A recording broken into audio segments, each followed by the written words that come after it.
In the index, cut it distal to the upper threes.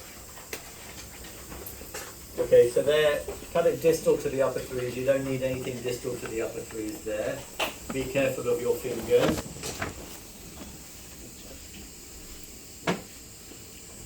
Yeah, guys, if you're not wearing loops or spectacles, could you put on the safety goggles, please?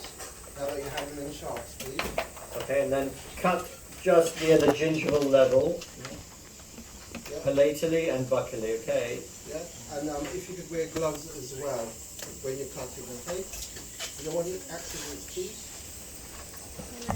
Oh, yeah, see, like that. Yeah.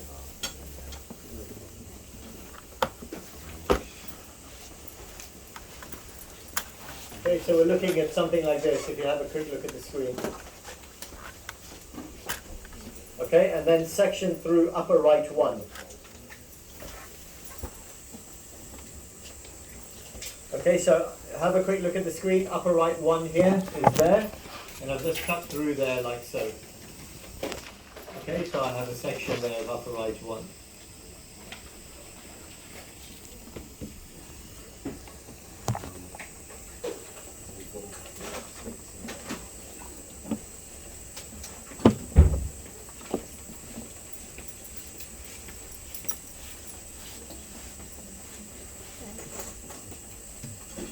What else can you say? I already saw it before. I saw it. You got it. I've done Easy to touch.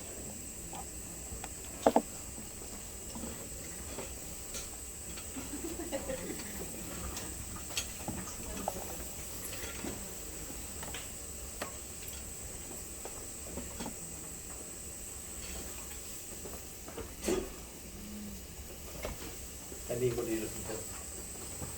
I was called up. Okay. All good? Yes. Yeah. Right one. Upper right. I'll show you.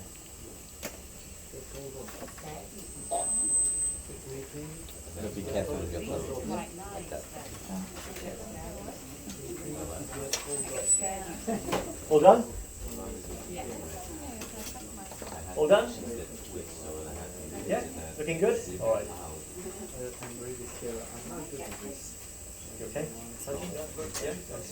All done? Okay, let's move on.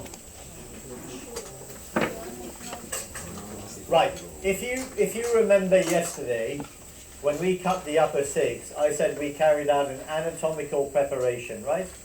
We're not changing. We're basically making the tooth a miniature version of itself, but in preparation form.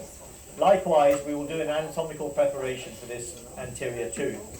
The tooth preparation is a miniature version of itself, minus the bulbosity and undercut, with a given path of insertion, with a finish line preparation of specific configuration and depth and design. Okay?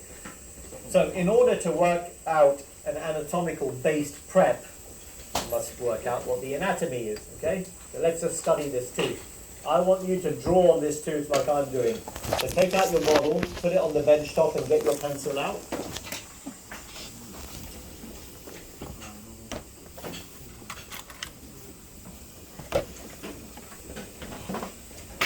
Okay, ready?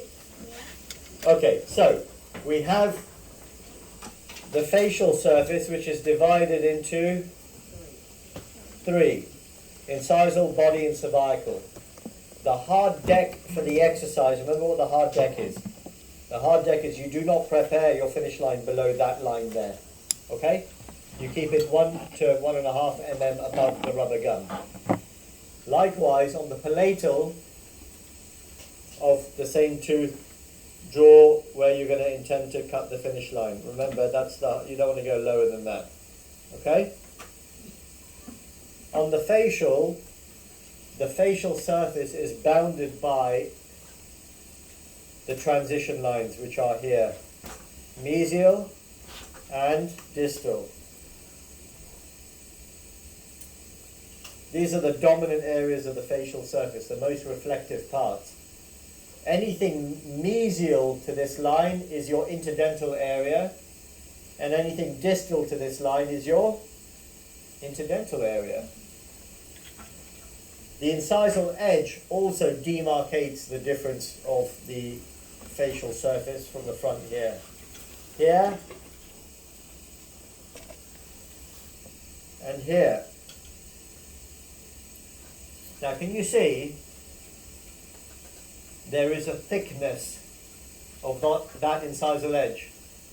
Who wants to tell me what the thickness is? Quick, it's a race. First prize, I'll buy them a free paracord kit. No, don't hold me to that promise. What's the thickness of that incisal edge? 1 mm, how have you measured it? Perioprobe, exactly. Perioprobe or the back end of your number 11 scalpel, okay? Very good. 1 mm. I want you to remember that thickness.